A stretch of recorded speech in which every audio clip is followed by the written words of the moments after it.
Family who was no contact with me invited me to brother's wedding, but my father kicked me out saying I was an embarrassment to the family. Stepmom sarcastically asked how much I earned, so I left. Moments later 25 men rush in and take away all the catering, leaving 300 guests with no food.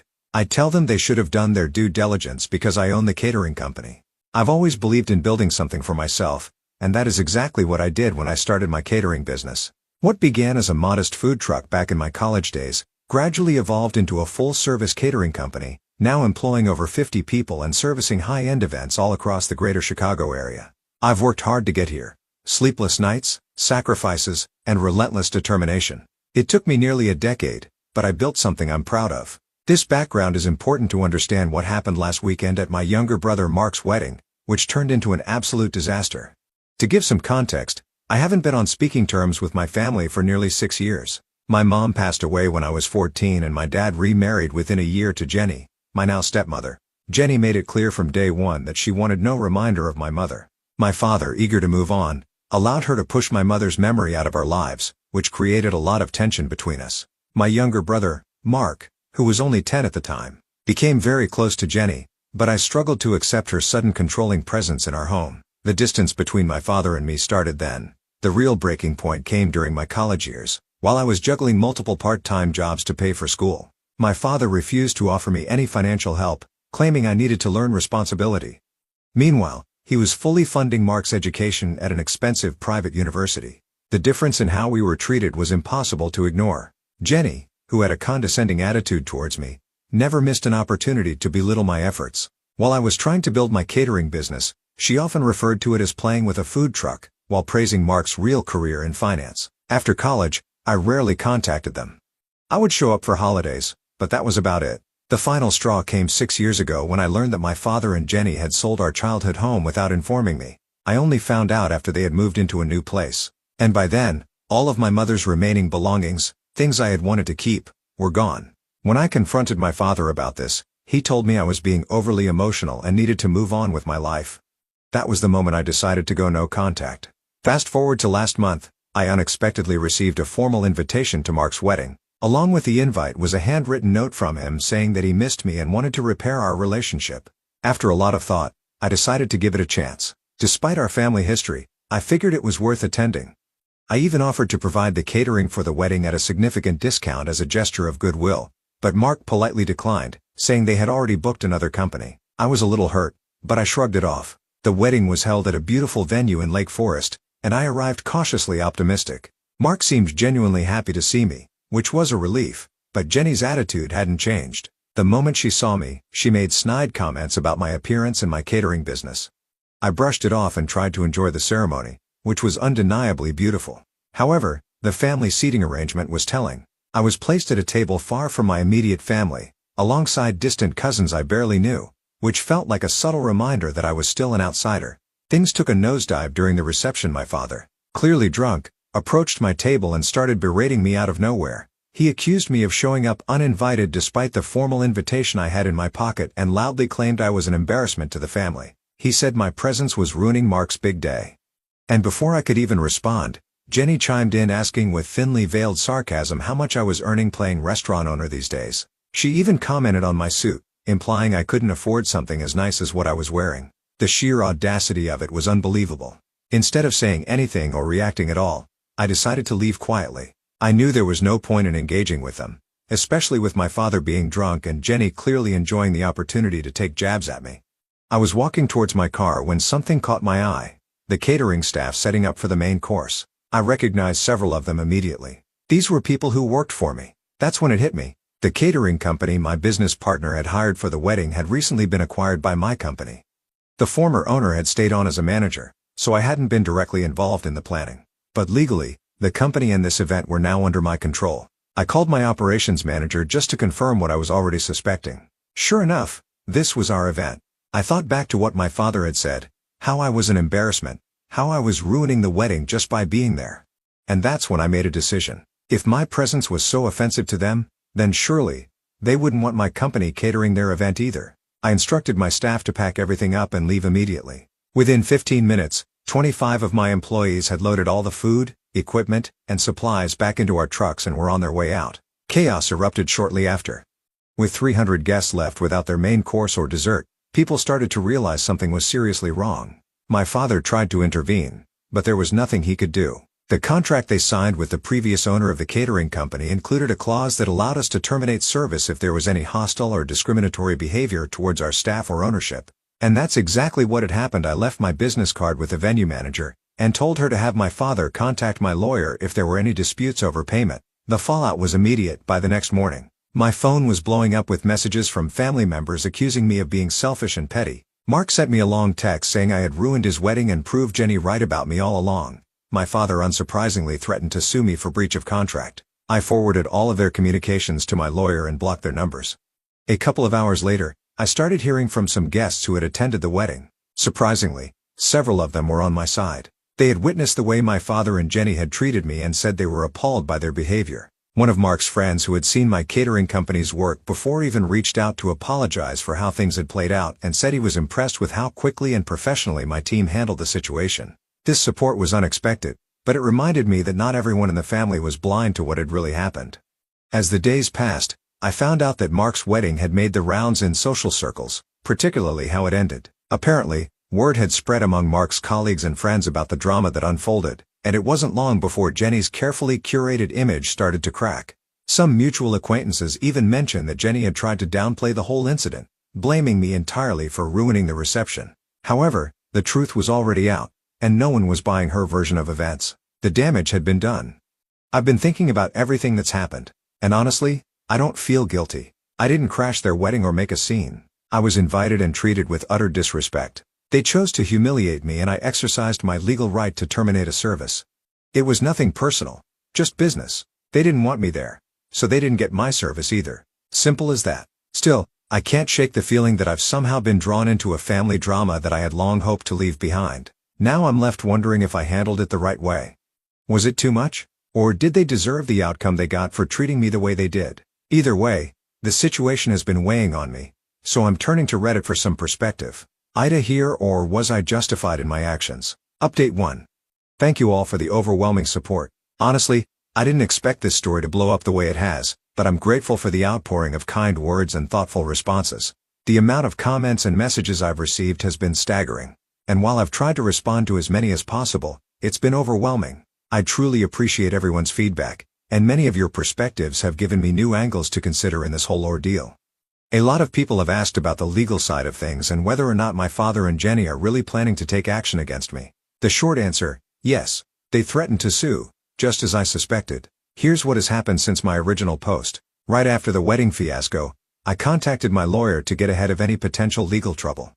We went over the contract between my catering company and the previous owner of the business, which was signed by either Mark or his wedding planner. The good news is that the contract is rock solid. It contains a clause that allows us to terminate services in cases where there's any hostile or discriminatory behavior directed at our staff or ownership. That clause was specifically added for situations like this, where things could get out of hand. To make sure we were fully prepared, I reached out to the venue manager who confirmed that their security cameras had captured everything. The footage clearly shows my father approaching me, and while the audio wasn't perfect, it picked up enough to verify that he was berating me. Jenny's snide remarks were also caught on camera, making it clear that their behavior was hostile enough to justify the decision to stop catering the event. With this evidence in hand, I felt confident that my legal standing was solid. A few days after the wedding, my lawyer sent a formal letter to my father's attorney explaining the situation. We laid out the details, emphasizing that the contract allowed us to terminate services due to their hostile behavior. We even mentioned the video evidence and made it clear that we were more than willing to provide it if necessary. At first, I thought that would be the end of it, but, of course, I underestimated how stubborn and vengeful Jenny could be. Yesterday, my father's lawyer sent a response, demanding a full refund for the catering. They also threatened to sue for damages, claiming that by pulling the catering, I had ruined the wedding and caused irreparable harm. They were seeking compensation not only for the catering, but also for the disruption it caused to the entire event. Naturally, I wasn't about to cave into their demands. I wasn't going to pay them anything, especially since they were the ones who had created this mess in the first place. After discussing things with my lawyer, we decided to offer a counter-proposal. We're willing to refund 50% of the deposit, but only under 2 conditions.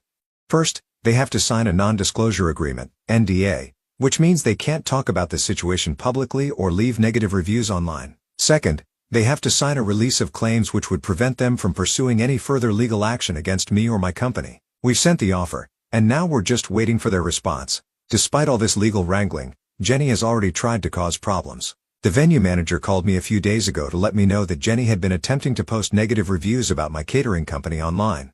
In her reviews, she claimed that we had sabotaged the wedding and blown things out of proportion to make the family look bad. Thankfully, the venue manager was able to block her attempts, but it's still frustrating to deal with. My legal team is keeping a close eye on the situation. And if Jenny continues to spread false information, we'll treat it as defamation and escalate accordingly. Interestingly enough, the chaos of the wedding has led to some unexpected positives for my business. Several wedding guests have since reached out to compliment how my staff handled the situation and even expressed interest in hiring us for their own events. Some of them told me they were impressed by how quickly and professionally my team packed up and left. It's strange to think that a disaster like this could lead to new business opportunities, but that seems to be the silver lining in all this. As for my brother, Mark, he still hasn't contacted me directly, but he did send a message through one of our mutual cousins. In the message, Mark admitted that he felt guilty for not standing up for me during the wedding. He said that he didn't want to cause problems with our father and Jenny, which is why he stayed silent when things got ugly. He apologized and asked if we could meet to talk things over. I have mixed feelings about this. Part of me wants to give him a chance to explain, but another part of me feels like it's too late for that. For now, I'm going to hold off on any meetings until the legal situation is fully resolved. On a personal level, I've been reflecting a lot on everything that's happened. In some ways, I feel vindicated for standing up for myself. My family had treated me like an outsider for years, and I finally drew a line in the sand. Legally and professionally, I know I made the right decisions. But emotionally, this whole situation has been draining. It's hard not to feel a sense of loss, even though I've been estranged from my father and Jenny for years. Mark's wedding was supposed to be a celebration, and instead, it's become a legal battle and a source of family drama that I never wanted. The weight of it all is starting to sink in. I'm left wondering what the long-term consequences will be for my relationships with the rest of my family. Will things ever get back to normal? Can I ever repair my relationship with Mark, or is the damage too deep? I don't have answers to those questions yet, and it's going to take some time to figure it all out. For now, I'm focused on seeing how my father and Jenny respond to our offer. If they agree to the NDA and the release of claims, maybe we can all move on from this mess. If they refuse and decide to push forward with legal action, I'm prepared to defend myself and my company. No matter what happens, I'll make sure to update you all. Again, thank you for all your support and encouragement. It means a lot to me, especially during this chaotic and stressful time. Update 2. Since my last update, things have only gotten messier, but at least the legal side is now behind me. Before diving into that, let me backtrack a little to fill you in on something I recently learned. One of my business associates who had a working relationship with the wedding planner hired by Mark and Jenny gave me some additional insights into what went down before the wedding. Apparently, the chaos didn't just start with my arrival. It had been brewing for weeks. According to my associate, Jenny had been a nightmare to deal with from the beginning. She insisted on making several last-minute changes to the flower arrangements despite having already signed off on them. Not only that, but she went back and forth with the event planner over almost every detail. The wedding cake design was altered at least 3 times because Jenny couldn't make up her mind, and she even demanded a complete overhaul of the seating arrangement just days before the event. The event planner had to rearrange seating for over 300 guests more than once, which isn't just inconvenient. It's costly. On top of that, there were some serious tensions between Jenny and the venue staff. Jenny apparently made several condescending remarks about their level of professionalism, complaining that they weren't up to the standard she expected for such an upscale wedding. This was ironic considering the staff were some of the best in the business, and the venue was known for its top-notch service. Jenny also tried to get the band to play a different set list at the last minute even though Mark and his fiancée had personally chosen all the songs months in advance.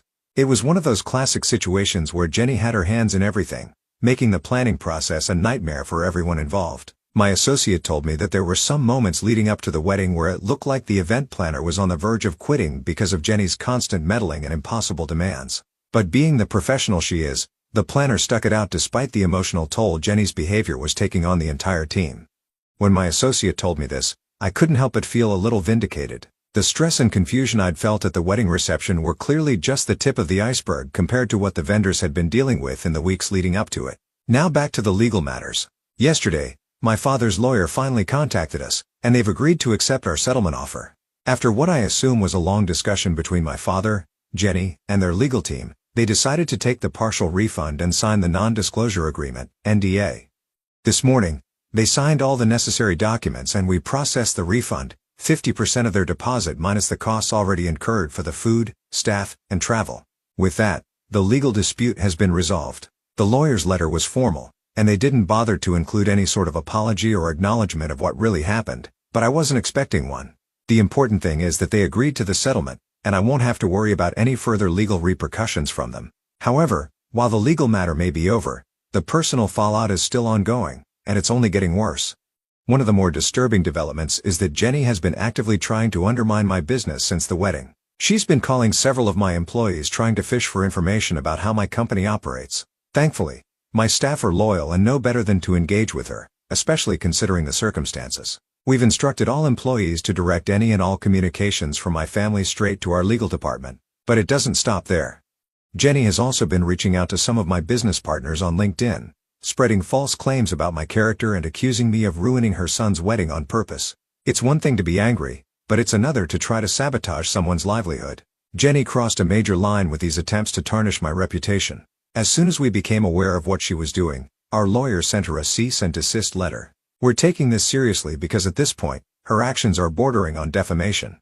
My legal team is ready to escalate if necessary, but I'm hoping the cease and desist will be enough to make her back off. Still, I wouldn't put it past Jenny to keep pushing given her history of crossing boundaries. But perhaps the most surprising development came from my brother, Mark. I hadn't expected much from him after the wedding, but it seems the fallout from the incident has hit his own marriage as well. From what I've gathered through mutual acquaintances and a few cousins, Mark and his new wife have already had their first major fight over what happened at the wedding. Apparently, she was horrified by the way our father and Jenny treated me, and she confronted Mark about it after the wedding. She told Mark in no uncertain terms that he should have stood up for me and that allowing his father and stepmother to humiliate me was unacceptable. According to what I've heard, she feels strongly that Mark needs to grow a spine and stand up to our father and Jenny. This led to a significant argument between them to the point where they postponed their honeymoon to work through some of those issues. I don't know much more than that. But it's clear that my brother is being forced to face the reality of the situation, and that includes re-examining his relationship with our father and Jenny. I can't help but feel a strange mix of emotions about this. On one hand, it's a relief to know that someone else saw what happened for what it truly was. It's validating to hear that Mark's wife was just as appalled as I was by our father's and Jenny's behavior. But on the other hand, I feel bad for Mark. He's in a tough spot, and while I'm angry with him for not standing up for me, I know he's been under a lot of pressure from our family for years. It's not an excuse, but it's still a difficult position to be in, especially now that he's newly married and trying to navigate this mess. As for me, I'm focusing on moving forward. With the legal matters behind me and Jenny's attempts to sabotage my business being handled by my legal team, I'm starting to feel a sense of closure. I'm not sure what the future holds for my relationship with Mark or the rest of the family, but I'm taking things one day at a time. For now, I am just grateful for the support I've received from my staff, my business partners, and even some family members who've reached out in private to offer their encouragement. I'll keep you posted if anything else happens, but for now, I'm hopeful that this chapter is coming to a close. Thanks again for all the support. Update 3. Hi, everyone. I hope you're all doing well. I want to start by expressing my gratitude for all the support, comments, and messages I've received since I first shared my story. The past week has been truly transformative, and I want to share how things have evolved and the unexpected turns my life has taken since my last update. Yesterday, I met with Mark for coffee. It was a kind of emotional meetup that I wasn't entirely sure I was ready for, but I felt it was necessary. The conversation was a long time coming, and I think we both knew it. Mark broke down and apologized for years of enabling Jenny's behavior and our father's favoritism. He was visibly shaken and I could see how much he was carrying on his shoulders. I always knew Mark loved me, but hearing him admit that he had been complicit in allowing Jenny to dictate our family dynamics was a huge step. Mark revealed that Jenny had been controlling their family dynamics through financial manipulation for years. He disclosed that she convinced our father to put most of their assets in her name, which included partial ownership of Mark's condo. Mark had no idea this was happening, and he felt blindsided. It explained a lot about the tension between them. He was frustrated that he had been living under this facade, believing he had some control over his life, when in reality, Jenny was orchestrating everything. Now that he's aware of it, he's working with a financial advisor to regain his independence. I was proud of him for taking this step. It showed he was ready to make changes in his life. During our coffee meeting, Mark also told me about a breakthrough with his wife. She contacted me privately later that day to share some good news. They are going to couples counseling. It seems Mark is finally finding his voice and standing up to Jenny in a way he never did before. They are actively looking for a new condo, one that will be solely in their names, not tied to Jenny in any way. This was a huge relief to hear. It sounds like they're setting boundaries and taking back control over their lives, which is a journey I hope continues for both of them. Additionally, Mark's wife mentioned that they're planning a small vow renewal ceremony in a few months. This ceremony will have different in-laws seated at the family table, meaning they're taking active steps to redefine what family looks like for them. Hearing this warmed my heart. It seems they are committed to building a new family narrative that doesn't include the toxicity that Jenny and my father have brought into our lives. As for Jenny and my father, they've surprisingly gone quiet since signing the NDA. Through some mutual acquaintances, I've learned that they are facing social consequences in their country club circle. Apparently, they had been telling a very different version of our family story to their friends, painting me as the villain. Now it seems that people are starting to question their narrative, and the consequences of their actions are catching up to them. It's strange to think that the social standing they valued so much is now in jeopardy because of their own behavior. The entire experience has taught me a lot about the importance of setting boundaries with toxic family members. Sometimes the hardest decisions, like maintaining those boundaries or standing up for your principles, are the right ones. Even when they cause short-term chaos, I've come to realize that standing firm in my truth, despite the backlash, has led to unexpected growth and healing in other relationships. I'm grateful for the community's support. Many of you have reached out to share your own experiences with toxic family dynamics, and it's comforting to know I'm not alone in this. I hope my story can help others facing similar situations. I've realized that life is too short for toxic relationships, but it's never too late for genuine reconciliation with those who are truly sorry. Looking ahead, I plan to maintain my boundaries with Jenny and my father. They've shown me who they truly are, and I have no desire to re-enter that dynamic. However, I'm cautiously optimistic about rebuilding relationships with Mark and other family members who are willing to interact respectfully. I think there's a chance for us to reconnect, especially since Mark is now aware of the need for healthier boundaries. As for my business, things are going better than I could have anticipated. In the wake of the wedding incident, I received several inquiries from potential clients who were impressed with the chaos. Our reputation has actually strengthened in local community, and we're experiencing a surge in bookings as a result. It feels rewarding to know that my hard work over the years is paying off and that I'm being recognized for the dedication I've put into my company. I also took the time to meet with my employees to discuss the incident. I wanted to ensure they felt supported and acknowledged for their professionalism during a challenging event. The feedback from them was heartwarming. Many expressed their appreciation for the strong company culture we built together, which made me feel proud as a leader.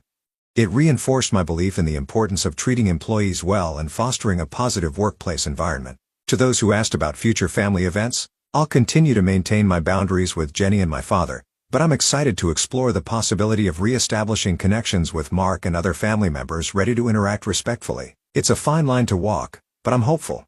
Life is too short for toxic relationships, and I want to focus on the positive connections that bring joy and support into my life. Thank you all for your unwavering support, awards and kind messages.